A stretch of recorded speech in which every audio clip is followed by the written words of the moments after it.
Film की शुरुआत दो स्कूल बसों से होती है जो सड़क पर एक साथ चल रही होती हैं। दोनों बसें छात्रों से भरी होती हैं जो ट्रिप पर जा रहे होते हैं। सभी लोग खुश होते हैं, हंस रहे होते हैं और मजाक में एक दूसरे को तकियों से मार रहे होते हैं। मौसम धूप वाला और बिल्कुल शांत होता है। उन्हीं छात्रों में एक लड़की होती है जिसका नाम मित्सुको होता है। वह चुपचाप अपनी नोटबुक में कविता लिख रही होती है। उसके पास बैठी दो लड़कियां उसका मजाक उड़ाती हैं क्योंकि वह खेलने के बजाय लिख रही होती है। वे उसकी नोटबुक छीन लेती हैं और उसका पेन नीचे गिर जाता है। मित्सुको पेन उठाने के लिए झुकती है, तभी अचानक एक बहुत खतरनाक तूफानी हवा बसों पर हमला कर देती है। तूफान दोनों बसों को बीच से दो हिस्सों में काट देता है और ऐसा लगता है जैसे छात्रों के शरीर और दिमाग भी अलग हो गए हो। मित्सुको सिर्फ इसलिए बच जाती है क्योंकि वह झुकी हुई होती है। जब वह खड़ी होती है तो देखती है कि बस की छत उड़ चुकी है और उसके सहपाठियों के शरीर आधे कट चुके हैं। वह सदमे में जम जाती है। कुछ सेकंड बाद फिर से एक तेज हवा का झोंका उसकी तरफ आता है। इस बार वह पहले ही महसूस कर लेती है और दोबारा झुककर बच जाती है। तूफान बिजली के खंभों और तारों को गिरा देता है। जब बस रुकती है, मित्सुको बाहर निकलकर सड़क पर भागने लगती है। थोड़ी दूर जाकर वह दूसरी बस देखती है जहां छात्रों के टुकड़े जमीन पर बिखरे होते हैं। वह चिल्लाते हुए भागती रहती है। आगे उसे चार लड़कियां चलती हुई नजर आती हैं। वह एक लड़की को पकड़कर नीचे गिरा देती है जैसे ही तूफान आता है।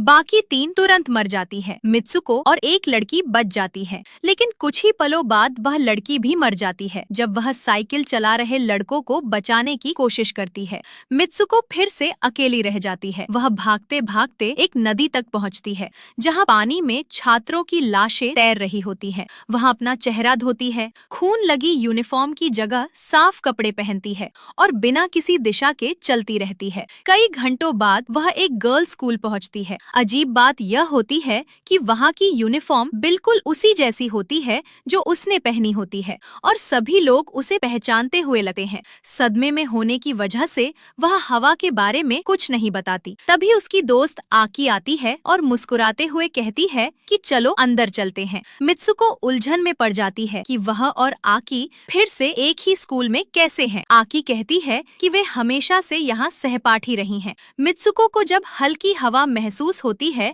तो वह झुक जाती है, लेकिन इस बार कुछ नहीं होता। आकी कहती है कि वह आज अजीब व्यवहार कर रही है। बाद में मित्सुको आकी से पूछती है कि क्या वह सच में इस स्कूल की छात्रा है। आकी कहती है कि बिल्कुल है। मित्सुको सोचने लगती है कि शायद सुबह जो हुआ वह सिर्फ एक सपना था। वह आकी को खतरनाक हवा के बारे में बताती है। आकी खिड़की खोलकर दिखाती है कि बाहर की हवा सामान्य है और नुकसान नहीं कर सकती। मित्सुको अपना हाथ बाहर निकालकर शांत हवा महसूस करती है और थोड़ा विश्वास करने लगती है। बाद में वे सभी दोस्त मिलकर क्लास बंक करके जंगल चले जाते हैं। वहाँ वे झील के पास मजे करते हैं। मित्सुको खुद को फिर से खुश महसूस करती है। रीम नाम की एक लड़की मजाक में कहती है कि शायद मित्सुको किसी समानांतर दुनिया में थी क्योंकि उसने सुना है कि कई समानांतर ब्रह्मांड होते हैं। सभी हंस पड़ते हैं। स्कूल लौटकर जब मित्सुको मजाक में तकिया आकी पर फेंकती है, तभी अचानक शिक्षक मशीन गन निकालकर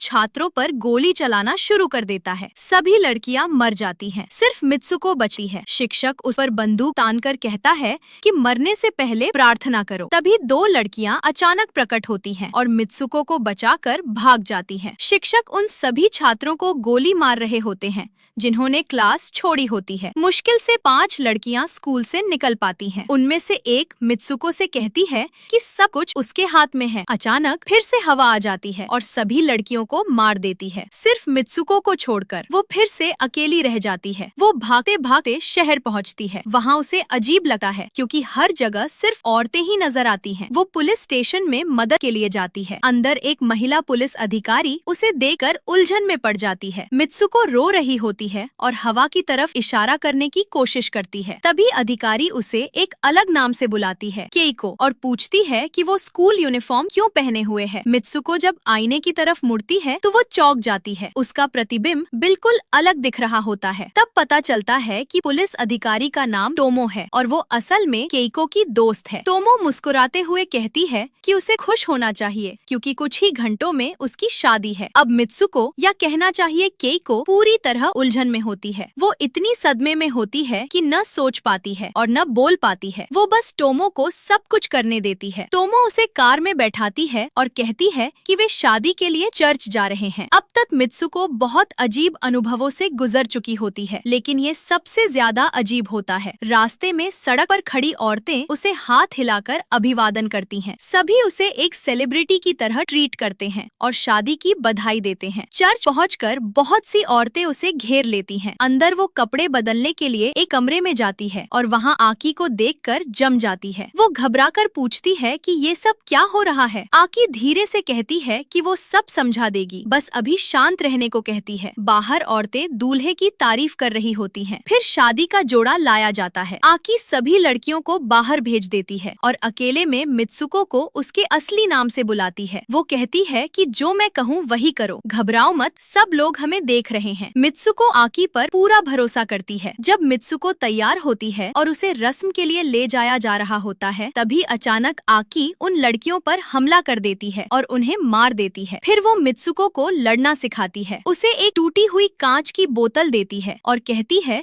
कि अगर कोई असुरक्षित महसूस कराए तो इसका इस्तेमाल करो। मित्सुको वेदी की तरफ बढ़ती है। उसके हाथ में फूलों के गुलदस्ते की जगह कांच की बोतल होती है। सभी मेहमान ताली बजाते हैं, लेकिन सामने दूल्हे की जगह एक ताबूत होता है। जब ताबूत खुलता है तो अंदर एक लाश होती है जिसका चेहरा सुअर जैसा होता है। सभी औरतें अचानक अजीब व्यवहार करने लगती हैं। वे मित्सुको का मजाक उड़ाते हुए उसे ताबूत की तरफ धकेलती हैं। जब वे उसे लाश को चूमने के लिए मजबूर करती हैं, तो मित्सुको चीखकर कांच से उस पर हमला कर देती है और घबराहट में कुछ और औरतों को भी मार देती है। तभी आकी फिर से आती है उसे शांत करने के लिए, लेकिन स्कूल के 2 शिक्षक भी वहाँ आ जाते हैं। मित्सुको और आकी मिलकर उनसे लड़ती हैं और मुश्किल से उन्हें हरा देती हैं। दोनों चर्च से भागकर बाहर निकल जाती हैं। फिर आकी शिक्षकों को भटकाती है और मित्सुको आगे भागती है। तभी एक स्पोर्ट्स कपड़े पहनी लड़की आकर उसे रोक लेती है और उसे इजुमी कहकर मैराथन में शामिल होने को कहती है। मित्सुको फिर आईने में देखती है और चौंक जाती है। इस बार वो खेल के कपड़ों में होती है और बिल्कुल अलग दिख रही होती है। अब उसका नाम इजुमी होता है, एक मशहूर धाविका। लोग उसका नाम चिल्लाकर उसका हौसला बढ़ाते हैं। वो दौड़ में भागती है। कुछ धावक कहते हैं कि वो स्कूल से ही तेज थी। इजुमी उलझन में होती है, लेकिन कुछ नहीं पूछती। वो बस दौड़ती रहती है। अचानक सुअर चेहरे वाला आदमी और शिक्षक उसका पीछा करने लगते हैं। दूसरी लड़कियां चिल्लाती है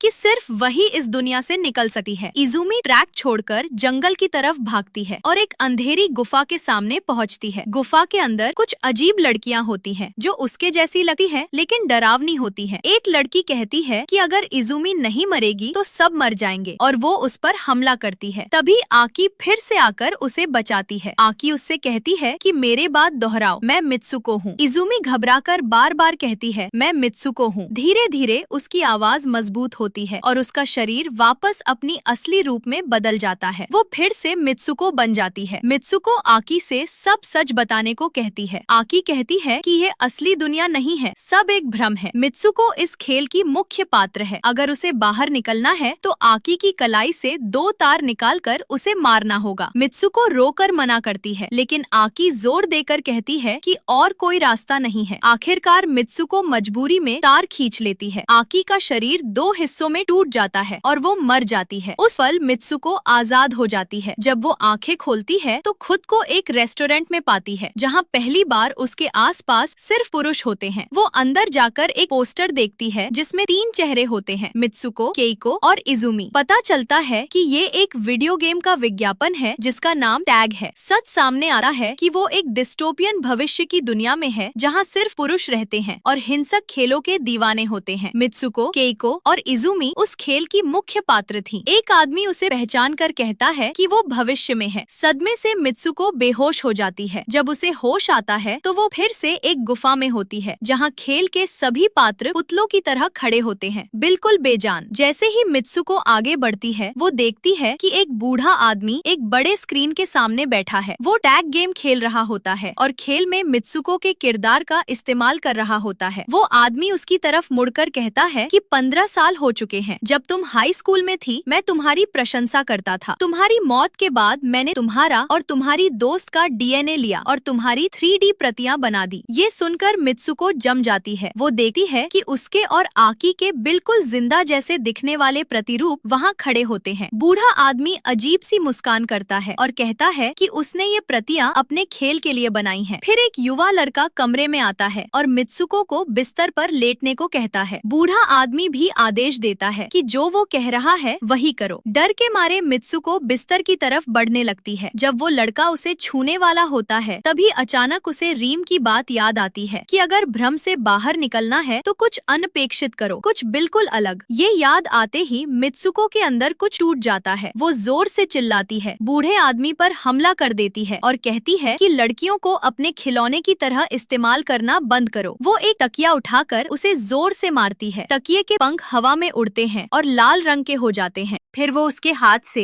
एक धातु की छड़ छीन लेती है, लेकिन किसी और पर हमला करने के बजाय वो खुद को ही छाती में मार लेती है। बूढ़ा आदमी सदमे में चिल्लाने लगा है क्योंकि अगर मित्सुको मर गई तो पूरा गेम सिस्टम खत्म हो जाएगा। और वही होता है। मित्सुको, केइको और इजुमी तीनों किरदार एक साथ खत्म हो जाते हैं। गेम की दुनिया टूटकर बिखर जाती है और इस तरह मित्सुको आखिरकार आजाद हो जाती है। वो असली दुनिया में जिंदा होती है, गेम के नियंत्रण से बाहर। इसी के साथ कहानी खत्म होती है। अगर आपको यह फिल्म पसंद आई हो तो लाइक बटन जरूर दबाएं और 10,000 लाइक्स तक पहुंचाने में मदद करें। और अगर आप यहाँ तक आए हैं तो कमेंट में एक इमोजी जरूर डालें ताकि पता चले कि कौन सच में इस फिल्म को पसंद करता है।